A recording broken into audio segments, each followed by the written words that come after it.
The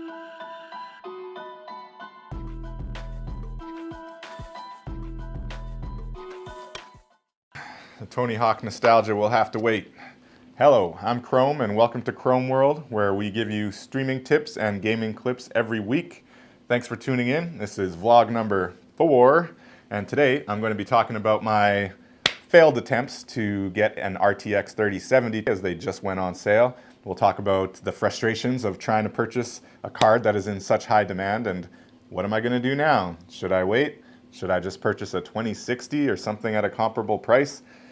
I really don't think I can do that, but I guess if it's going to be waiting forever for the 3070, I got to look at my other options. I know AMD just released theirs too, but I've done too much research now. I know too much about the advantages of the RTX, and I'm pretty sure I need the 3070. I can't justify purchasing a different video card now. So these 3070s better up that manufacturing and become available in the next couple weeks. Up bright and early. Goes on sale 8 a.m. my time. Sure enough, I'm there, 7:55, hitting that refresh button. The link's not coming alive. 8:04, 8:05, finally the link's alive and I'm going in. All out of stock. What's more, I don't think the NVIDIA Founders Edition was even available to me in Canada, because even as soon as it went to check availability, I was only able to look at Best Buy, so I didn't even have the option to buy directly from NVIDIA.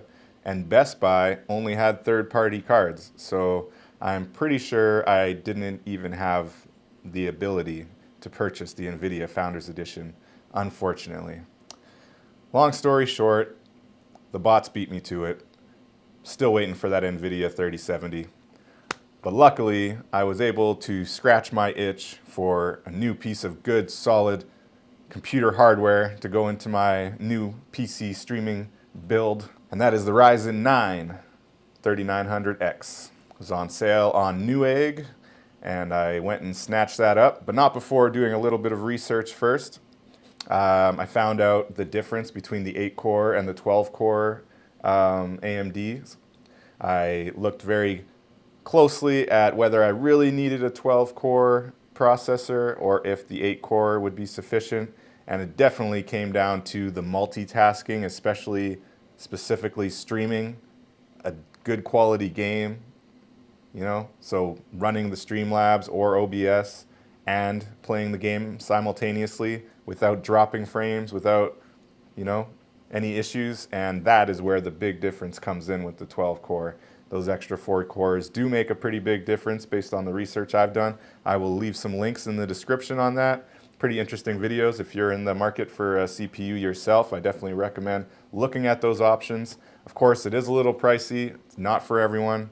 I was able to purchase it at over $100 off. Good sale on Newegg. I did some research around the heating and whether I should really get a better fan, like if I need to get a third-party fan, or if the Wraith Prism that it comes with, which is pretty cool, comes stock with RGB fan, whether that would be sufficient. And a lot of the videos did say that when you're looking at the 3900, it does get pretty hot, especially if you're looking at overclocking it, which I'm not 100% that I will be interested in overclocking it yet, but down the line it'd be nice to have the option. At that level with the 12 cores, the Wraith Prism barely holds up, and it kind of gets right to 100%. Some places said that it gets up to 90 degrees. I was able to find a comment though where the person said if they use liquid metal cooler and not just the stock thermo cooling that comes with it, that it makes a significant difference, and that the Wraith Prism actually is a copper plate, so it's made to be able to spread liquid metal coolant much better. So made sure I copped one of those as well with the deal. Still ended up saving $100 on the CPU even after the better cooling.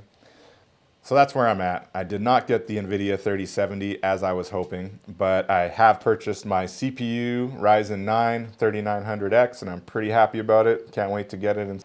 And then it's just the GPU that I'm waiting for. So the question is, do I wait or do I just purchase the lesser technology? Do I go back down at the 2060, 2070 Super I was looking at?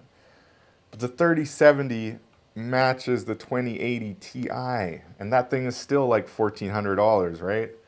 So I have to think, like, even if it is a matter of waiting 2 weeks, a month, it's going to be hard. It's going to be hard for me to justify not waiting for the 3070, honestly. Just because of price point, because of technology, I just can't, like, I want the best. I want the best, you know? So it's hard for me to justify, for the sake of timing, going out and buying a 2060 or 2070. Like, I would not fork out over $1,000 for a 2080, that's for sure. So it's really hard for me. Maybe if I get impatient enough, I will. I really hope that they up that manufacturing. I really hope I can get it, like, even by Black Friday, honestly, would be... Is Black Friday 2 weeks away? I don't know. It's got to be more than 2 weeks, right? It's end of November, so it's like a month away. So maybe I wait till then. I don't know. In the end, I want my PC really badly, but I also want to have the best PC. No NVIDIA 3070. The bots beat me to it. So let's talk Ryzen 9, 12 core, 3900X. Let's get into it. Let's go. All right. I've made some updates to my PC part picker list. My Ryzen 9 3900 has replaced the 8-core Ryzen 7. I really needed to scratch that itch for some new piece for my PC so that I know I'm making progress towards my streaming PC, and bought the 12-core 3900X, and I'm pretty excited for it. I think it's going to really help with the performance of my streams, and of course the gaming as well, and the video editing, photo editing, and everything I want to use this new workhorse for. So I'm really stoked about that. Now, with that being said, let's hop over and look at the 3070s that are all sold out already. So these are the Canadian prices on the new NVIDIA RTX 3070s. It's pretty much all of the same stock that you're going to find at Best Buy, except I think Best Buy was the only place in Canada where you could get the Founders Edition. But honestly, that was never there. It was never available, at least as far as I could see. Out of all these ones, I would say I'm probably looking at one of these. So there's the dual GeForce 3070 by Asus. There's the EVGA one. So I'm going to leave some links in the description just showing kind of why I think the 3070 is worth it. But essentially, you got this price, right? So in Canadian, we're looking at $750 roughly. In America, it's as low as $499.99 for the standard starting price. And you look at the benchmarks that have just come out this week, and they are at or just under the 2080 Ti, which still retails around $1,200 to $1,400, at least Canadian.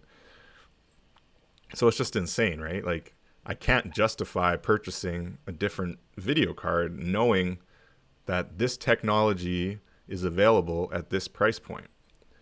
So that's kind of where I'm at right now. So I'm really just, I'm sure NVIDIA's hearing this same thing from a lot of people, that they just really want the card, and please up your manufacturing. All your partners, please up the manufacturing. You've got all these people wanting to buy.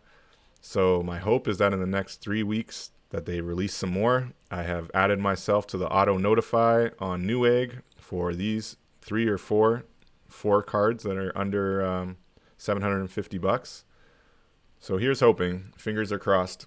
So that's where I'm at now. I was needing the CPU and GPU, and while I was hoping to check off the GPU today, instead I have checked off the CPU, which I'm still excited about. If you also are waiting for the 3070 and you had a similar experience to me, let me know in the comments. I want to hear from you guys. What are you going to do? Are you just going to say screw it and go with a lower tier video card? Or are you going to wait it out as well? I'm sure most of you are probably upgrading a current PC, so it's a little bit different scenario compared to what I'm in. But I don't feel that bad about waiting for it, at least right now. We'll see. I mean, I'm sure there will be a limit to how long I am willing to wait, but I feel pretty good about the 3070 and I'm pretty excited for it. So I'm going to give NVIDIA the benefit of the doubt for now. I really hope that they are upping the production, or their partners or whoever. At this point, I've accepted the fact I'm not going to get that beautiful, sleek Founders Edition, but I will get a 3070. I have to get a 3070. So let me know in the comments what you think, if I'm making the right call. I think it's worth the wait, but I know I do need a streaming PC as well, and I won't wait forever, so we'll see. Let me know if you think I made the right call about the CPU, the 12-core 3900 being a single PC streaming setup. I think I've made the right call, and you can check out the links I have below as well for a little bit of background on that and why I think I've made the right call. But I'm always curious to hear from you, curious to meet other streamers that are maybe struggling with some hardware limitations. Yeah, looking to build a real community here. Please hit that like, hit that subscribe. That helps so much. We're just starting out here at KromeWorld, and I look forward to continuing to grow my community. I'm definitely looking forward to actually having this PC. I heard a great idea from one of my viewers that I should live stream the entire build process. And as long as my friend who's going to be helping me do that is okay with it, then I will definitely be doing that. So look forward to that on Twitch. I'll definitely announce it on here at least a week prior. So hopefully anybody who's been following up with my vlog might be interested in joining me and chatting and watching us build a brand new streaming / gaming PC from scratch with all of the top of the line hardware that I'm investing in, because I'm building a real studio in this space. That's another thing I will be showing in future vlogs, my whole studio space. I'm going to get used to this whole studio space right here. I have a decent amount of space to work with, so I really do want to do something really interesting and different with my space and with my streaming setup and with KromeWorld on Twitch and YouTube. So I'm open to comments. Climbing Rocket League this Friday, every Monday, doing that esports, climbing to platinum, then we're going to be climbing to diamond, then we're going to be climbing to champion and grand champion. So join me tomorrow night, Friday nights with Rocket League, and every Monday night as well. And Wednesdays, I love playing the Red Dead Redemption 2. So Monday, Wednesday, Friday, join me on Twitch at KromeWorld. Always looking to meet new people and grow the community. Yeah. So that's it. Vlog number 4. C'est fini. Until next time, peace out. Do me a favor and hit that like button and smash that subscribe, and let's grow together.